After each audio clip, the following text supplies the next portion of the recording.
समाज होला, बहुत तरह के लोग हर तरह के आवेलन, सबकर मन राखे के बा। 100 भाई करों द्वारा भीमसेन बात कर फेंक दिए गए। नाग कन्या बेलावली का नजर भीम पर पड़ल बा, भीम का नजर नाग कन्या बेलावली पर।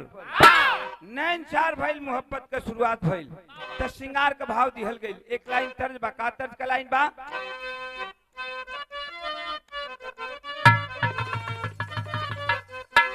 ये दर्द हो कि मेरी हालत पे दुनिया हंसे तो हंसे, तो हंसे।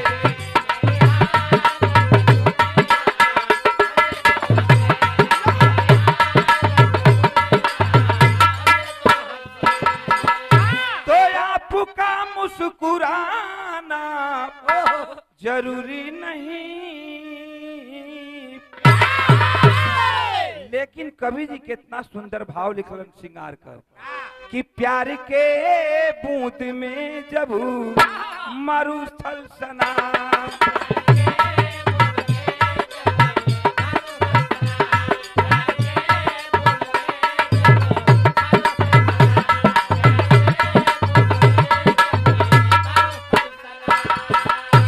अरे तब चमन बीच कलियां बिहरने लगी, आयल परागी मधुप मधु को चाखन चला।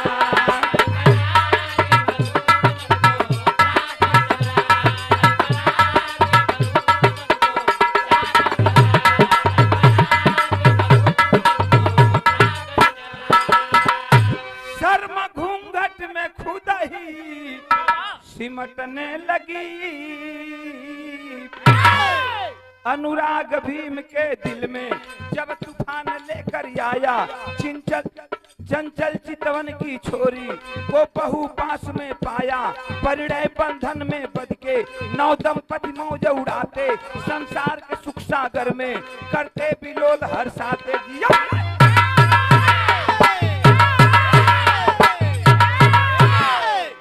प्यार हो तनी बात समझ ला, दुनहुन में प्यार हो गई, नाग कन्या बेलावली में और भीम में।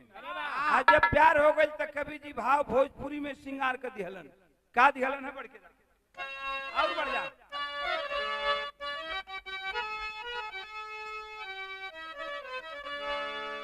कि टिकुली के सनावा पे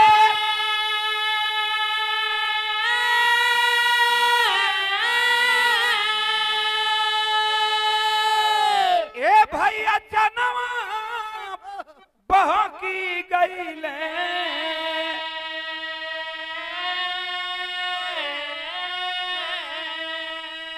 अरे कजरा पे बदारा लगाई रे गुजरिया,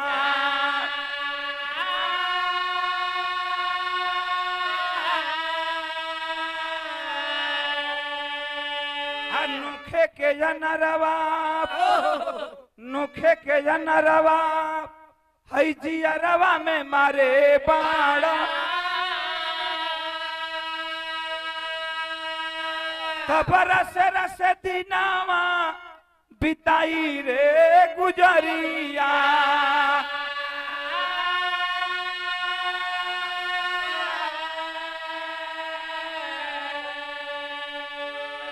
देई के धीरा जावा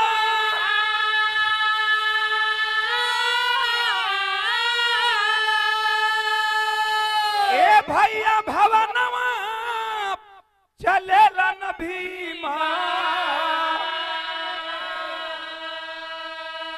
अब गोदी में ललनावा खेलाई रे गुजरिया,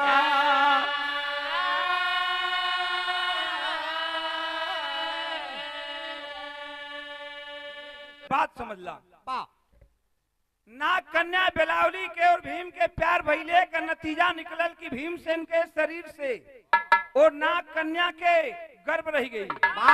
आज जब गर्भ रह गई कुछ दिन बीतल, एक दिन भीम बोला के वो मेहरारू के कहलन कि सुनो हमके नागलोक में इले बड़ा दिन हो गई। अब भैया लोगे घर पर इंतजार करत हुई हम जात बानी तनी भैया लोगन से मिले। आ तू यहाँ शांति का सपना देखिए, शांति के नींद सोइह, कोनो बात के चिंता मत करिहा। हम लौट के जरूर आई।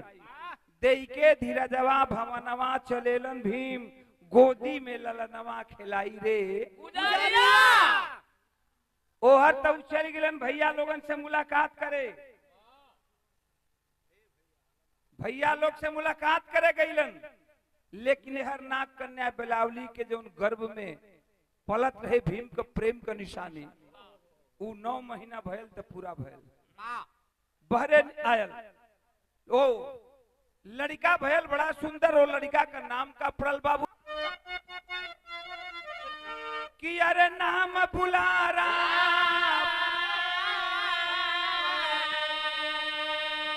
बड़ा लाल का हुआ बहुत होनहार। 13 वर्ष के उम्र में करता लड़कन संग खिलवाड़ा।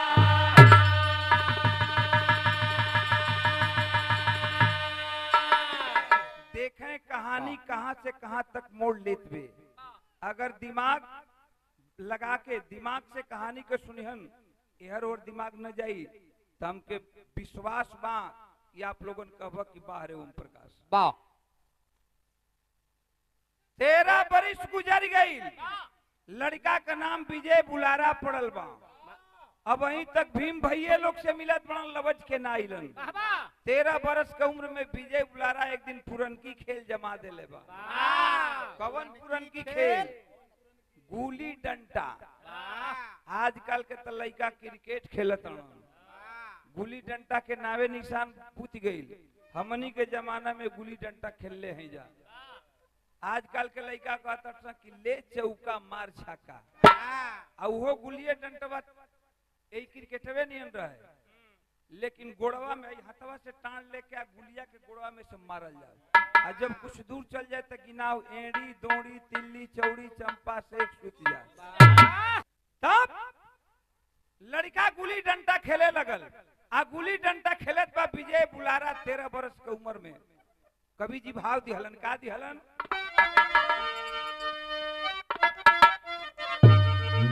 उहे तरजबा की खटिया के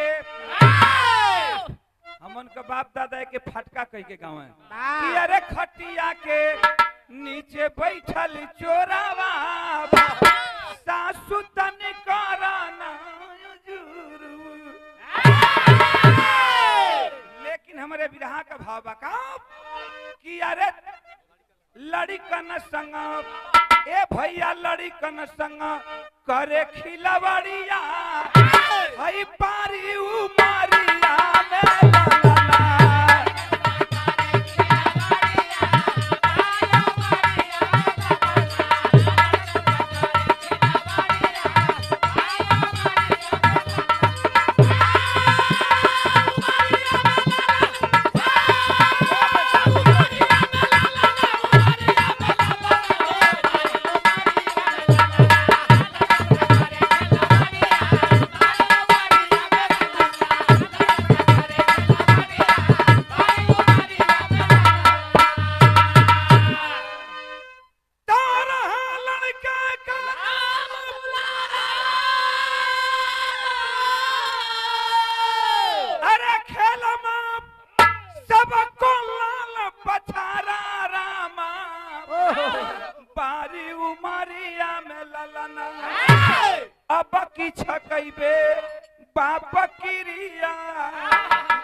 एक तरफ 10 लड़किन के टीम। ए भैया गुली डंडा लड़का खेलत बा 13 बरस के उम्र में 10 लड़कन के टीम। एक तरफ अकेला विजय बुलारा, एक तरफ अकेले बा। अचानक ओकरे मुंह से आवाज निकल गई कि बाप गिरी एक हाथ पानी या बकियो जरूर छकाई।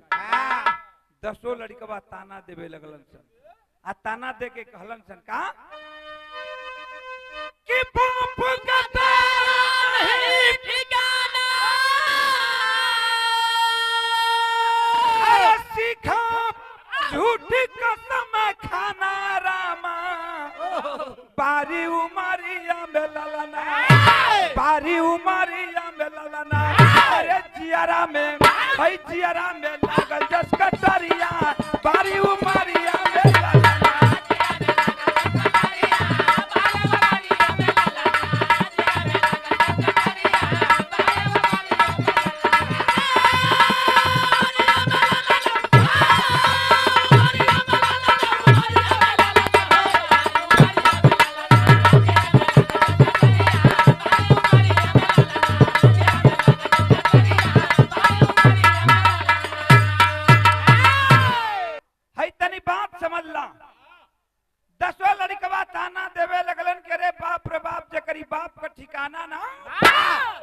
कैसे खाता अब तो 13 वर्ष के छोट लड़का के कटारी के समान लगल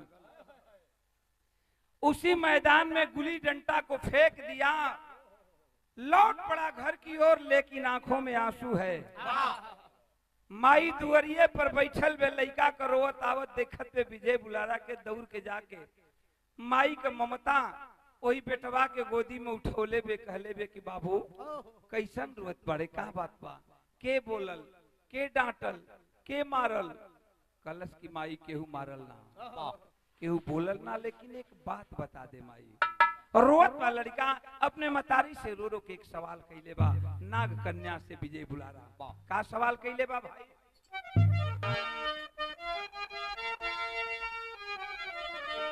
कि आई के भवाना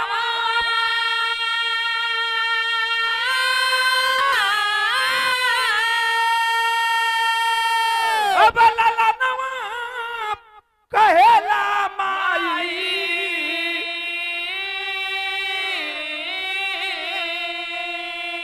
अरे कहाँ बनन बाबूजी हमारी हो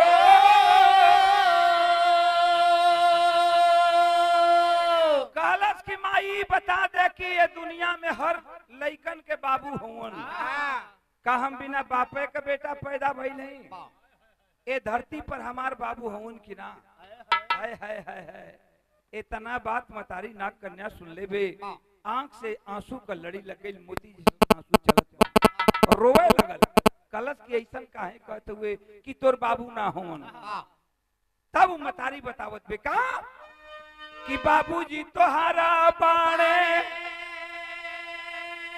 बाबूजी तोहारा बाणे अरे हस्तिनापुरी में हो अब बेटा भीमा बलवान है जुझारी हो कलश की ऐसा मत कहो कि तू बिना बाप का बेटवा हुए अरे तू तो ओकर बेटा बड़ा तोहरे बाप का भुजा में 60,000 हाथी का बलबा तहार बाबू एरू गैरू आदमी ना हुवन तार बाबू ए बहुत बड़ा पहलवान हुवन लेकिन दुख ते बात के बाए बेटा कि जब तू पेट में रहला तार बाबू हमसे वादा कई के गईलन हस्तिनापुरी के कि जात पानी भैया लोग से मिल के आई लेकिन 13 वर्ष का दिन गुजर गई आज तक तार बाबू लौट के ना आइलन मतारी रोवत में बतावत पे जब लड़का इतनी बात सुन ले बा माई के गोदी से उतर गल अब उतर के रो के एक बात कहले बा का कहले बा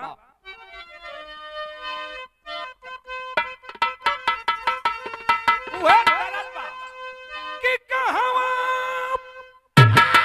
ता बाबा मोरा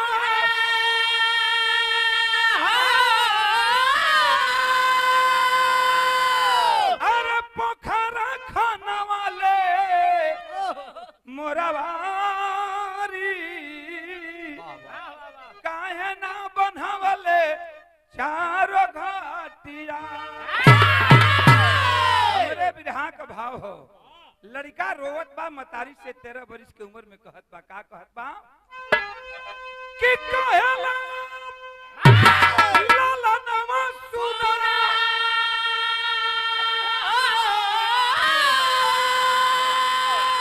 अरे सुनर माया नवा तू जननी री अइबे तोहरी कगरिया। कलश की माई रो मत, अचरा से माई के लोर पोछत बा, 13 बरिस के छोट लइका हो। कलश की वो बाप का बेटा है जेकरा भुजा में जेकरा हाथ में 60,000 हाथी का बल बा, ओकर हम बेटा है ना। कहल जला कि हो नहार बलवान के हो तो चिकने पात, जैसने बाप वैसने बेटा भी निकलल। कलश की माई धीर धर जात बानी आ धरती के केवनो कोना में हुई हन बाबू भीमसेन हमार, तब बाई पकड़ के आ ले के तोरे सामने आंगन में खड़ा न कह दे तो हम तोर बेटवा ना। लड़का चल दिया बाबू, और जब लड़का चलल बाबू उस समय के बाद मिल बात तेरी का बात, तेरी के अंदर संजोग और वियोग दोनों। पढ़े लिखे साथी हमारे गौर करेंगे, हिंदी साहित्य व्याकरण से श्लेष अलंकार दिया गया। क्या कि अब मधुशाला भी छलक के रह गई, से कमल प्यारा सूरज से मिलने वाला।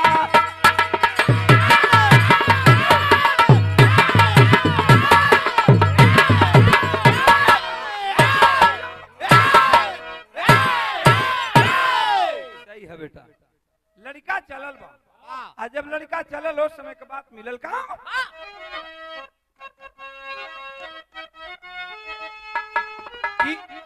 कि उदगार लिए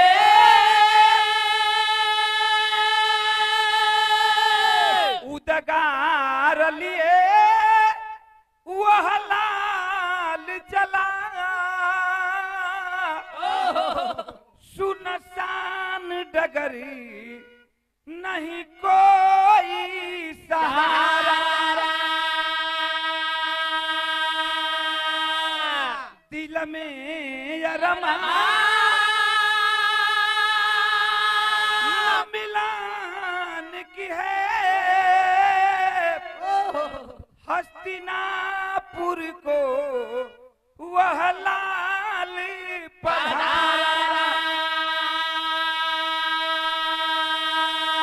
तनी बात समझ लिया, एकदम कहानी साफ साफ शीशा जैसन झलके लगी, जैसे शीशा में सूरत लौकेला। माई बतौले रहल कि तार बाबू गइल बड़न हस्तिनापुरी को, और लड़का धीरे धीरे 13 वर्ष की उम्र में बाबू के खोजत हस्तिनापुरी पहुंच गई। लेकिन हस्तिनापुरी का राजा उस समय दुर्योधन था। दुर्योधन के दरबार में पहुंचल बा, लड़का सोचत बा कि माई बतौले रहल बाबू हमार बलवान हो, नैसन अगर बाबू पहलवान ना रहतन तो ऐसन आलिशान महल में राज कैसे करतन। दुर्योधन के दरबार में पहुंचा है छोटा सा लड़का विजय बुलारा, और दुर्योधन को अपना बाप भीम समझ करके चरण छूकर प्रणाम कर रहा है कि उदगार लिए वह लाल चला, सुनसान डगर नहीं कोई सहारा।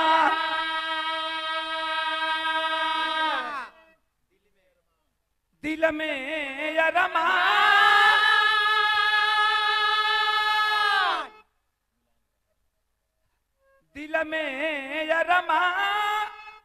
मिलान की है, तुम तात मेरे हम लाल तिहारा।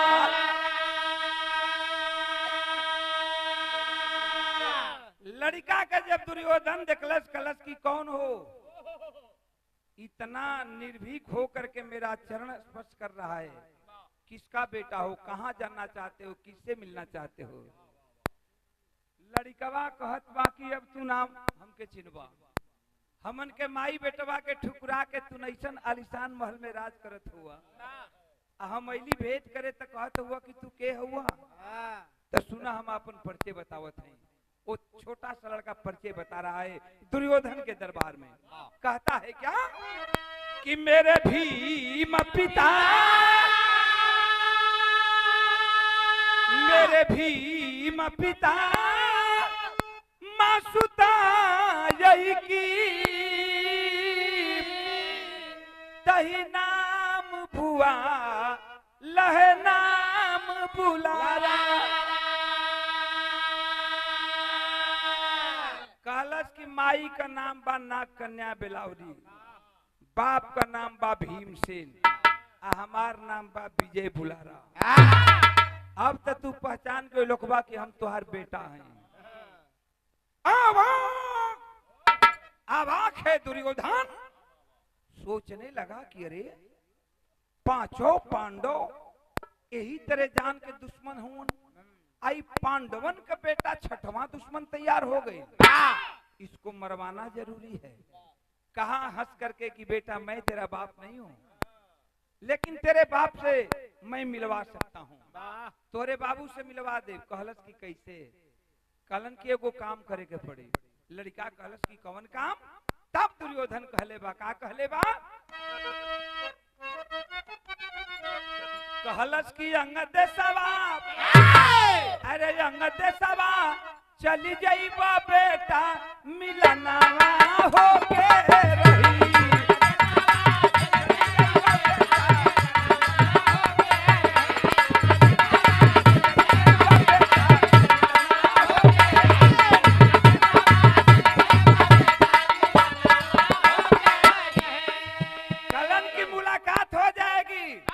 लेकिन तुमको अंग देश में जाना पड़ेगा। देखें दुर्योधन गद्दारी कर दिया, जबकि अंग देश का राजा कर्ण था। कर्ण के दरबार में 2 घंटा टंगल बा, एक लोहे का घंटा एक पीतल का घंटा। जे केहू लोहा के घंटा बजावे, कर्ण धनुष बाण लेकर के सामने आता था कि मेरा दुश्मन कोई लड़ने के लिए चुनौती दे रहा है। और जो कोई बाबू पीतल का घंटा जाकर बजाता था, कर्ण समझता था कि मेरा कोई हित मित्र दोस्त आया है, वो मिलने के वास्ते आता था। लेकिन दुर्योधन गद्दार तो गद्दारी कर दिया, कह दिया कि बेटा यंग देश में जाना और जाओगे अपने बाप के दरबार में तो एक काम करना जा करके, क्या कि लोहे का घंटा अरे बजाई ला ला ला।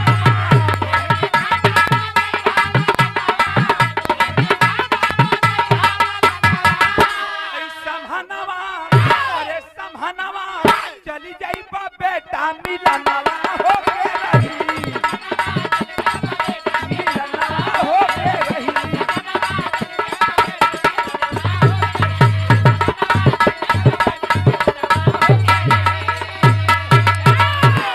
कलश की जाओ, छोट लड़का है भैया, हे तना भैया बाबू बैठल हुआ बिरहा सुने, अंदाजा लगा लिया कि 13 वर्ष का लड़का, लेकिन भीम का लड़का हो। दरबार से निकलल बा, मायूस तो जरूर भयल, लेकिन दरबार से निकलल बाबू के खोज में अंग देश की ओर चल दिया। लेकिन दुर्योधन गद्दारी इतना ही तक गद्दारी नहीं किया। लड़का दरबार से निकला तो दुशासन को बुलाया, और दुशासन को बुला करके बोला कि जाओ लड़के को किसी तरह से बचने मत देना, नहीं तो छठवां दुश्मन तैयार हो जाएगा, लड़के को किसी तरह से मरवा देना।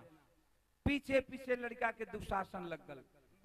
जाता है छोटा सा 13 वर्षीय विजय बुलारा कर्ण के दरबार में अंग देश में, जाके दुर्योधन के कहला के अनुसार उठवले बा वही हथौड़ा, दरबार में जो लोहा का घंटा टंगल बा वही लोहे का घंटा तड़ा तड़ लगल बजावे।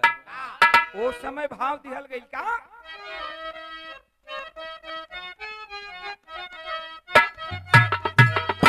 भाव दिहल गई बिरहा का, गीत दिहल गई औरतन का, लेकिन गीत से सुंदर हमरे बिरहा का लाइन दिहल गई।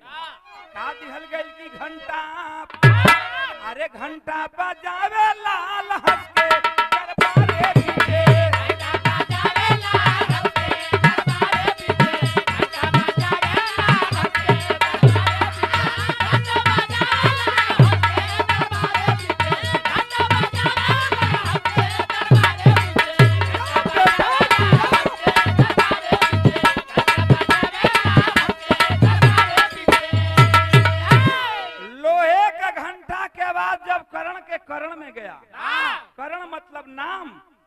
मतलब कान।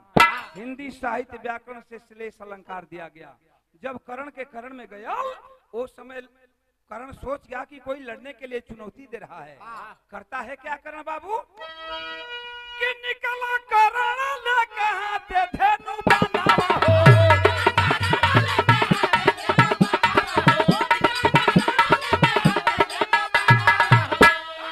निकला कर्ण ले कहां ते धेनु बनावा हो। सिरवा झुकावे लाल हंसी के दरबार बीच। कर्ण जब धनुष बाण लेकर के आया तो छोटा सा बालक विजय बुलारा समझ गया कि आए है माई ठीक कहत रहल कि तहरे बाबू इतना बलवान, तहरे बाबू इतना पहलवान है धरती पर केहू ना बा। देखा हमार बाबू बलवान ना रहतन तो हम अली हम मिले खातिर तो धनुष बाण लेके आवत हुवन। जनलन किनकर बेटवा मिले आइल बा। जाके दौड़ करके कर्ण का चरण चूम लेता है वो छोटा सा विजय बुलारा। और जब कर्ण के चरण चूमला तब तो कर्ण अवाक हो गया। और कर्ण कहता है कि अरे अभी ये लड़का लड़ने के लिए चुनौती दिया और जब मैं लड़ने के लिए आया तो ये मेरा चरण चूम रहा है। कर्ण बोल पड़ा। का कर्ण बोलल बा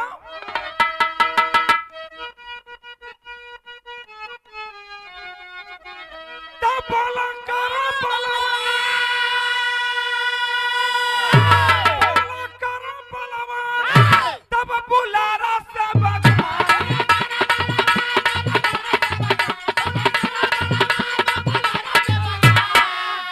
सुना लालाना, सुना लालाना बेटा धीरे धीरे कही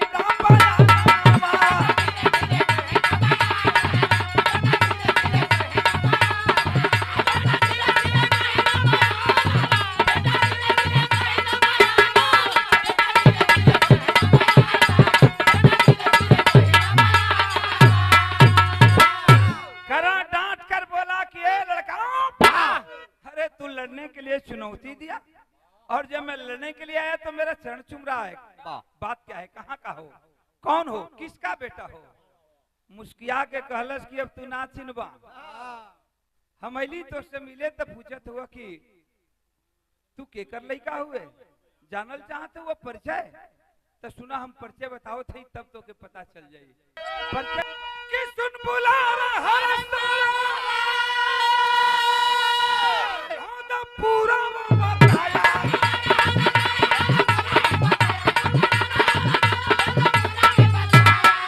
बुलारा हर पूरा बताया। सुना लालाना, सुना लालाना मोरा पिताजी है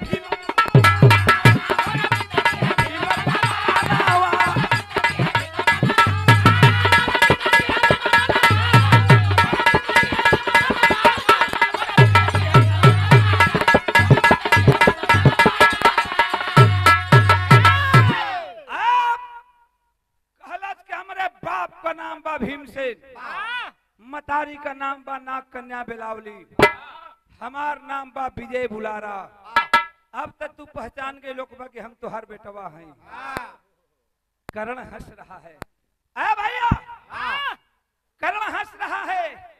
कहाँ कहलस लड़का की बाप का नाम भीमसेन बा, मतारी का नाम नाग कन्या बेलावली, हमार नाम विजय बुलारा। अब तक तू पहचान के लोग कि हम तो हर बेटवा हैं। कर्ण हंसत बा। कहलस की शाबाश, कहलस की बेटा मैं तेरा बाप तो नहीं हूँ। कर्ण बोला कि बेटा मैं तेरा बाप नहीं हूँ लेकिन मैं तेरा चाचा जरूर हूँ। देखा चाचा को उद्गार भतीजा पर उमड़ गई। कहलस की बेटा बड़ी संजोग ही कहा जाएगा कि तू मेरे दरबार में आ गया है। मैं तेरा बाप नहीं हूँ लेकिन चाचा हूँ। आओ बेटा एक बार गले से मिल जाओ। चाचा का उद्गार अपने भतीजा पर उमड़ल बा। कर्ण ओनी बेटवा के लेके और छाती से लगौले बा। कहलत की कोनो बात ना हो, घबराया मत, आइला तक कोनो गलत जगह पर ना आइला बेटा। एक काम करा कि तोरे बाबू से मुलाकात हो जाई, हम बतावत ही उपाय। का बतावले बा कि थोड़ा दूरिया पर बेटा, दूरिया पर बेटा, इन्हें बना दे लंगोटा।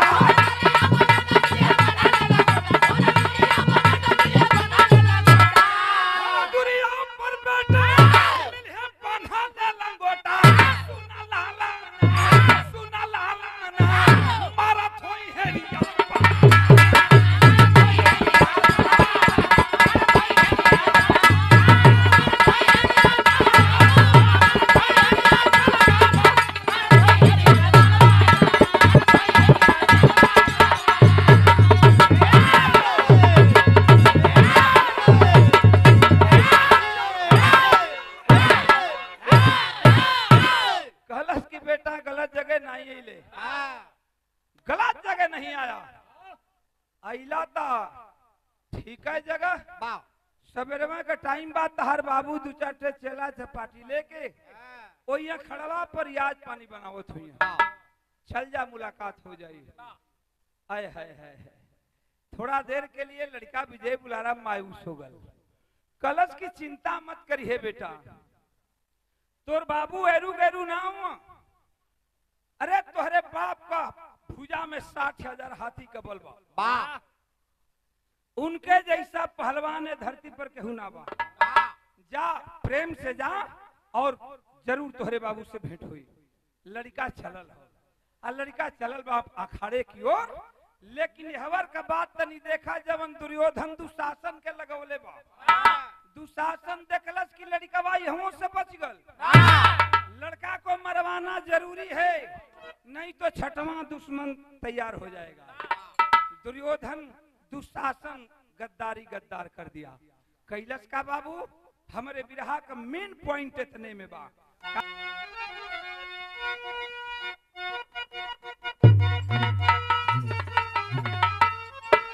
कहिला कि चलल बा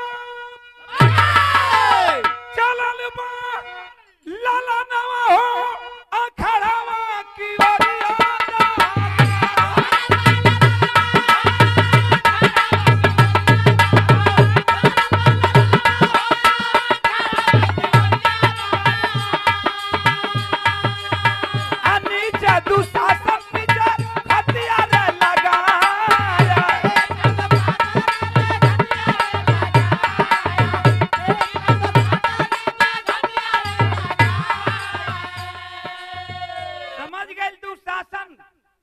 समझ गया कि अब तो लड़का यहाँ से भी बच गई।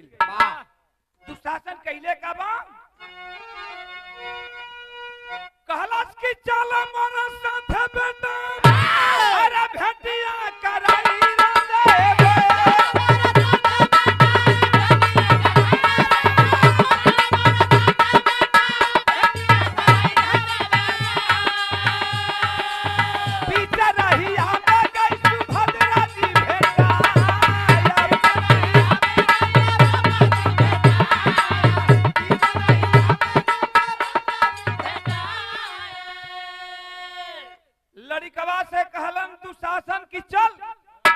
अपने बाबू से भेंट करवे भीम से न चल मिलवा दी।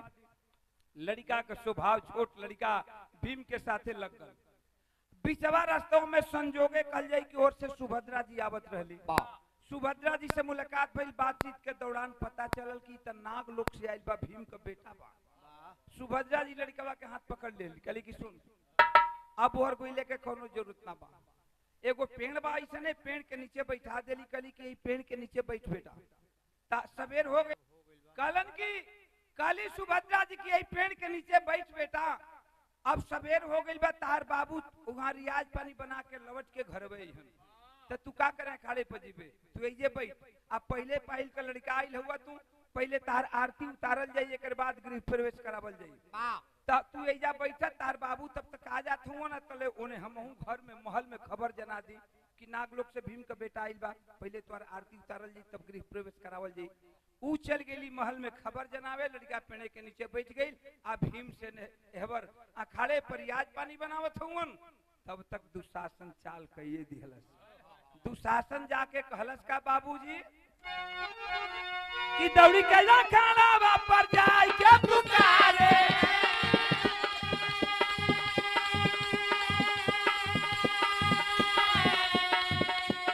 ए भैया दौड़ी के जा खाना पर जाए के पुकारे। अरे भारी दुश्मन तो हार आई बा।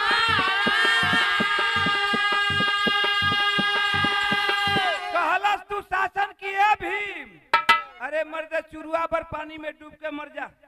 कलन की का भइल रे, कहला दुशासन के रे मर्दे शर्म ना आवत बा। एगो लइका हउ चुनौती देत बा, कहत बा कि आज भीमवा मिल जाई तो कोकड़ौ बुकवा झाड़ दे। अरे बाप रे बाप, अब तब भीमसेन बिना तेल के पकौड़ी हो गई।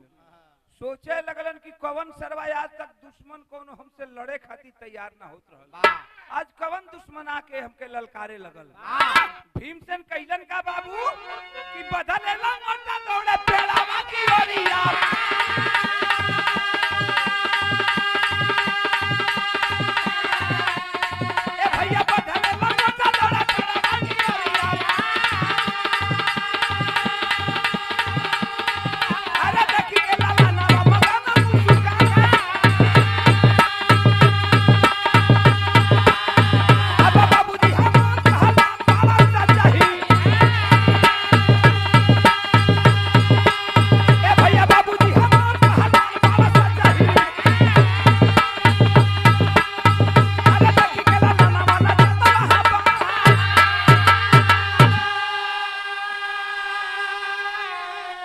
लंगोटा जंघिया कसलो धुरियले कानी पर गदा उठौलन। भीम अखाड़े से निकल के दौड़ पड़लन वही पेड़ के ओर।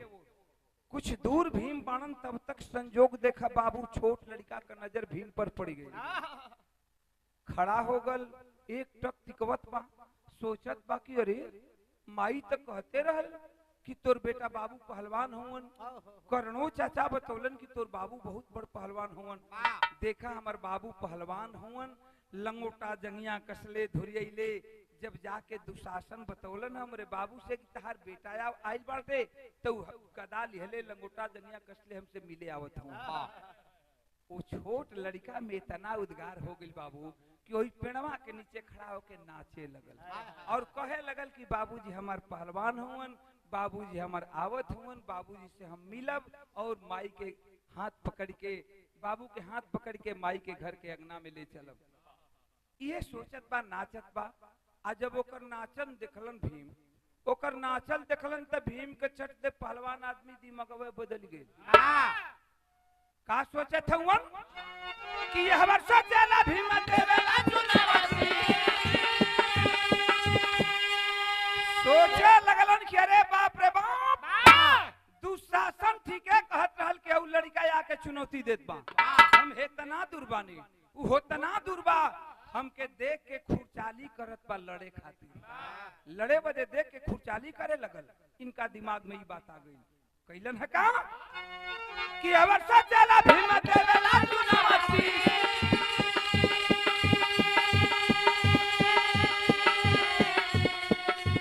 अरे लड़का के ऊपर दिया के दवा चला हो।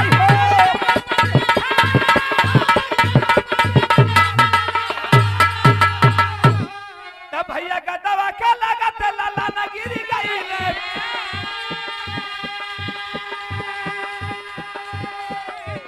अरे गदवा के लागत लाला न गिरी गई ले। अब फाटी गई लासीरा लाल रहा छटपटाय।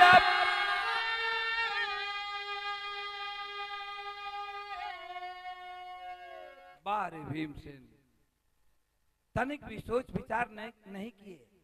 लड़का पेड़ के नीचे नाच रहा है, खुशी से झूम रहा है। तब तक भीमसेन जाके छोट लड़का के ऊपर जोर लगा के गदा चलौलन। 13 बरिस के लड़का कहाँ भीम का गदा कहाँ से बर्दाश्त करो।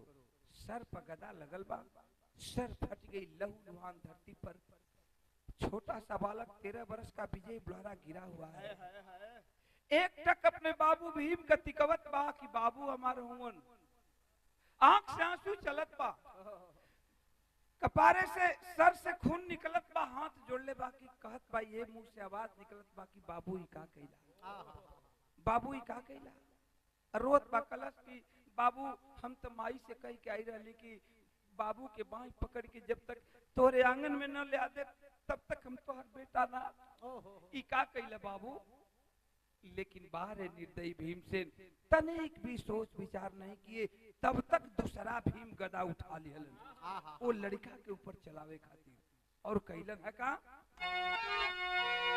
कि तबला दूसरा गदा, तबला दूसरा गदा अब मारा सीनावा पे। आया लरा सुगनमा गाइला मुरझाए बाबू।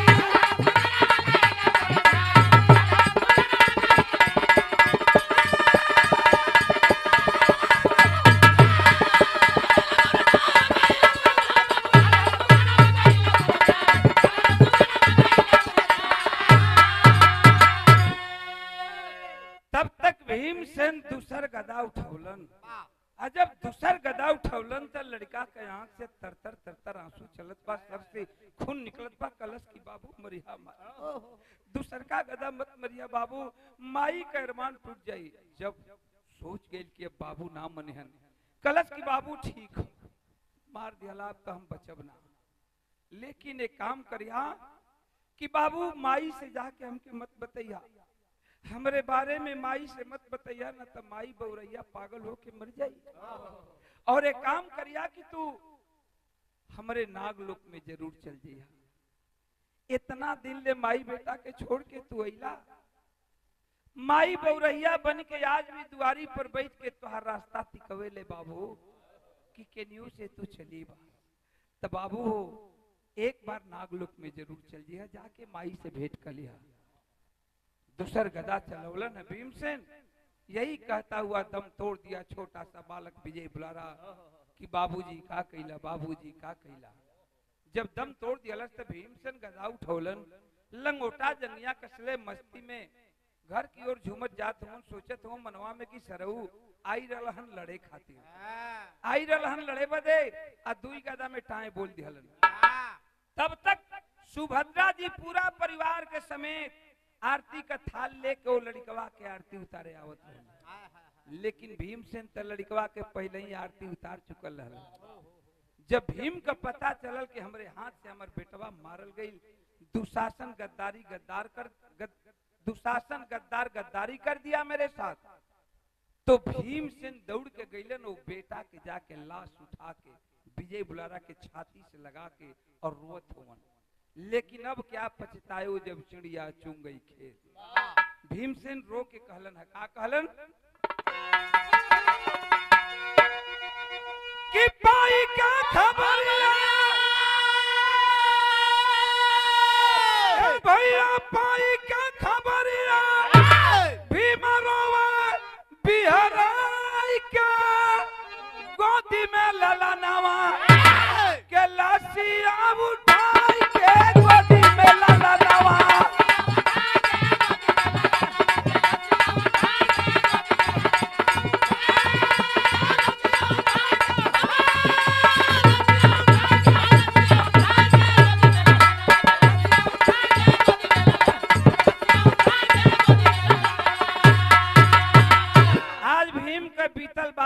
याद आवता, कौन बात याद आवता?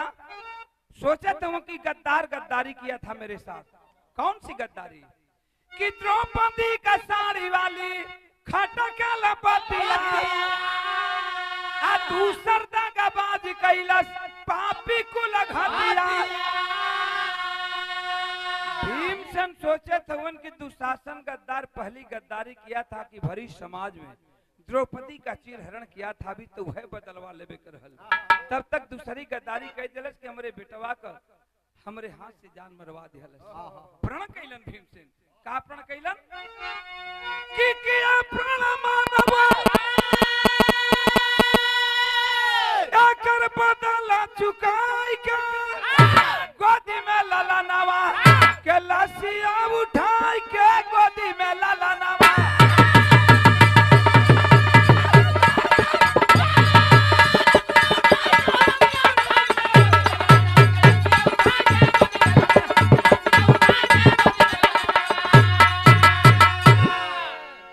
प्रण किए बाबू, और प्रमाण मिलता है कि जब महाभारत की युद्ध छिड़ी उस समय वही भीमसेन दुशासन के पहला गदा वही जंघा पर चलोलन, दूसरा गदा सर पर मरले रहलन।